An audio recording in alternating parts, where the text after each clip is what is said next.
সুপ্রভাত সুধী দর্শকবৃন্দ। শীত বসন্তের সবচেয়ে আকর্ষণীয়, চমকপ্রদ আর দীর্ঘ সময় ধরে ফুল দিতে থাকা যদি কোনো ফুল গাছ থাকে তা হলো পিটুনিয়া। আশ্চর্যজনকভাবে পিটুনিয়া শীতের এমন একটি গাছ যাকে কোনো প্রকার পোকামাকড় ধরে না, আবার রোগবালাইও এই গাছের খুবই কম। পিটুনিয়ার আদি নিবাস হলো দক্ষিণ আমেরিকায়। পিটুনিয়া চাষ করার আগে এর প্রজাতিগুলো জানতে হবে। পিটুনিয়ার প্রজাতির মধ্যে গ্র্যান্ডিফ্লোরার ফুল সবথেকে বড় হয়, তবে এটা অতিরিক্ত গরম আর বৃষ্টি সহ্য করতে পারে না। তবে এই গাছটি শীতের ক্ষেত্রেই উপযুক্ত। মাল্টিফ্লোরা জাতের পিটুনিয়া ফুলের সংখ্যা খুব বেশি হয় আর আকারে কিছুটা ছোট হয়, তবে প্রতিকূল আবহাওয়ায় বসন্তে এবং গ্রীষ্মেও এই ফুলগুলি টিকে থাকে। মিনিফ্লোরা হচ্ছে ছোট জাতের পিটুনিয়া, যেটা ছোট পাত্রের ক্ষেত্রে উপযুক্ত। এছাড়াও স্প্রেডিং বা ওয়েব প্রজাতির পিটুনিয়া, যেগুলো লতানো প্রজাতির হয়ে থাকে।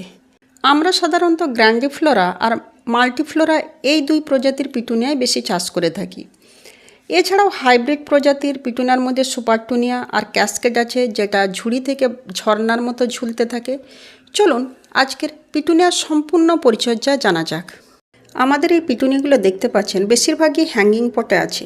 হ্যাঙ্গিং পটে যেমন সুন্দরভাবে পিটুনিয়া গ্রো হয়, দেখুন খুব ছোট হ্যাঙ্গিং পটের মধ্যেই কিন্তু ছড়ানো পিটুনিয়া তৈরি হয়ে গেছে। আবার আপনি এরকম চ্যাপ্টা পটও নিতে পারেন। পিটুনিয়া একটু ছড়ানো গাছ হয়, তাই কম গভীরতাযুক্ত চ্যাপ্টা পট হলে কিন্তু খুবই ভালো। মাটি প্রস্তুতির জন্য বলতে পারি, পিটুনিয়ার জন্য সাধারণত 2 ভাগ যে কোনো মাটি নিয়ে নিন। 1 ভাগ কম্পোস্ট সার আর 1 ভাগ কোকোপিট। কোকোপিটটা অবশ্য অপশনাল, নিতেও পারেন নাও নিতে পারেন। তার পরিবর্তে 1 ভাগ বালি নিয়ে পিটুনিয়া চারা বসিয়ে দেবেন। খুব সুন্দরভাবে কিন্তু পিটুনিয়া গ্রো হতে থাকবে। তবে আপনার মাটির কোয়ালিটি যদি ভালো না থাকে, তার সঙ্গে জৈব উপাদান হিসাবে আপনি মিশিয়ে নিতে পারেন। 1 ভাগ মাটির সঙ্গে মেশাতে পারেন 1 ভাগ হাড় গুঁড়ো, শিংকুচো আর নিমখোল মিশিয়ে তারপর আপনি চারা গাছ বসিয়ে দিতে পারেন। আর কিন্তু কোনো প্রকার খাবারের প্রয়োজন নেই। পিটুনিয়া গাছ কিন্তু সুন্দরভাবে গ্রো হতে শুরু করবে।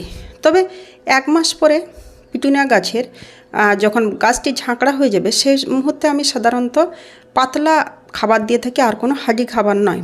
পাতলা খাবার হিসাবে আমি নর্মালি সরষে খোল পচা জল অথবা কম্পোস্টই দিয়ে থাকি। সরষে খোল পচা জলও কিন্তু আপনি 1 সপ্তাহ ভিজিয়ে রেখে খুব পাতলা করে ছেঁকে নিয়ে প্রত্যেকটা গাছে লিকুইড ফার্টিলাইজার হিসাবে দিন 10 পর দিতে থাকুন। তাহলেই কিন্তু গাছটি সুন্দরভাবে বাড়তে শুরু করবে এবং 2 মাস বয়স হওয়ার আগেই কিন্তু এদের কুড়ি আসতে শুরু হয়ে যাবে। আমি কম্পোস্টটি সাধারণত বিভিন্ন প্রকার ফল সবজির খোসা ভিজিয়ে কম্পোস্টটিও ব্যবহার করে থাকি অল্টারনেট হিসাবে, এবং সমস্ত গাছে কিন্তু দিন 10 পর দিতে থাকি। জৈব খাবারের মিশ্রণ আর লিকুইড ফার্টিলাইজারে কিন্তু পিটুনিয়া গ্রো করার ক্ষেত্রে যথেষ্ট। তার সত্ত্বেও যদি দেখে থাকেন যে আপনাদের গাছের বাড় বৃদ্ধি ঠিকমতো হচ্ছে না বা কুড়ি আসছে না, সেক্ষেত্রে কিন্তু আপনারা কেমিক্যাল ফার্টিলাইজার হিসাবে স্প্রে হিসাবে এনপিকে আর তার সঙ্গে এপসন সল্ট 5 গ্রামের মতো এনপিকে আর 3 গ্রামের মতো এপসন সল্ট নিয়ে পিটুনিয়া গাছের উপরে স্প্রে করতে থাকুন দিন 15 পর। পিটুনিয়া চারা বসানোর পরে মাসখানেক বয়স পর্যন্ত 2 বার অ্যান্টিফাঙ্গাস ব্যবহার করুন 15 দিন পর। আমি সাধারণত কন্টেক আর সিস্টেম বেসড অ্যান্টিফাঙ্গাস সাপ আর বেবিস্টিনি ব্যবহার করে থাকি। 3 গ্রামের মতো জলে গুলে মাটির মধ্যেও দিয়ে দিন অথবা স্প্রে হিসাবে ব্যবহার করতে পারেন, বা বৃষ্টির সময়ও কিন্তু পিটুনিয়ার গোড়া পচন থেকে এটাকে রক্ষা করে। পিটুনিয়া গাছের গোড়া থেকে ফাঙ্গাস মুক্ত রাখার আরেকটি উপায় হচ্ছে পিটুনিয়ার গাছের গোড়া কিন্তু পরিষ্কার রাখতে হবে। পাতাগুলো শুকিয়ে গেলে মরা পাতা, শুকনো পাতা বা পচা পাতা সেগুলো কিন্তু কাটতে থাকুন। আরেকটি হচ্ছে বেশি মাত্রায় ফুল পেতে হলে ফুল শুকিয়ে যাওয়ার পরে এই ফুলের ডগাগুলিকে কিন্তু শুকনো ফুলের ডগাগুলো কেটে দিন, না হলে সিড পট দাঁড়িয়ে যাবে, পিটুনিয়া গাছের ফুল আসবে না। তারা কিন্তু সমস্ত এনার্জি এই সিড পটেই ব্যয় করতে থাকবে। তাই যতদিন পর্যন্ত মোটামুটি ফুল নেবেন ততদিন পর্যন্ত কিন্তু আপনি এই পিটুনিয়ার ফুল শুকিয়ে যাওয়ার পরে ডগাগুলো কাটতে থাকুন। পিটুনিয়া পরিচর্যার আরেকটি দিক হচ্ছে পিটুনিয়া এমন একটি গাছ যাতে কিন্তু কোনো প্রকার রোগ ব্যাধি হয় না। সাধারণত পোকামাকড়ের অ্যাটাক তো দেখিনি, ফাঙ্গাসজনিত রোগই বেশি হয়ে থাকে।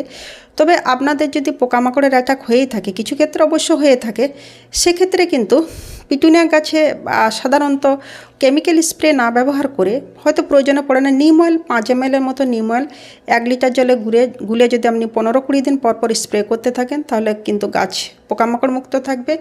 অথবা অর্গ্যানিক হিসাবে কাকাও ব্যবহার করতে পারেন। 2 ml মতো কাকা কিন্তু গাছের পাতার মধ্যে স্প্রে করে দিলেও কিন্তু গাছটি সুন্দরভাবে বাড়তে থাকবে। পিটুনিয়ায় টব ভর্তি ফুল পেতে হলে পিটুনিয়ায় কিন্তু 6-7 ঘন্টা রোদ অবশ্যই দরকার। তার সঙ্গে পিটুনিয়ার ড্রেনেজ সিস্টেমটা দেখে নেবেন, কারণ বাড়তি জল যেন জমে না যায়, মাটির মধ্যে ভিজে ভাব থাকবে কিন্তু মাটিটা যেন কাদা না থাকে, তাহলেই কিন্তু পিটুনিয়া সুন্দরভাবে গ্রো হতে থাকবে। পিটুনিয়া থেকেও বীজ সংগ্রহ করে আপনি পরের বছরের জন্য চারা তৈরি করতে পারবেন। মোটামুটি মার্চ মাসের দিকে সিডপট দাঁড়িয়ে যায়। সিডপট দাঁড়িয়ে গেলে এইভাবে বীজগুলোকে সংরক্ষণ করে ভালোভাবে শুকিয়ে পেপারে মুড়ে কোনো অন্ধকার জায়গায়, শুকনো জায়গায় রেখে দিন। অথবা আপনি অন্যভাবেও সংরক্ষণ করতে পারেন, যেরকম বীজগুলো কি আপনি এইভাবে তুলে কোনো গাছের গোড়ায় ছড়িয়ে রেখে দিন।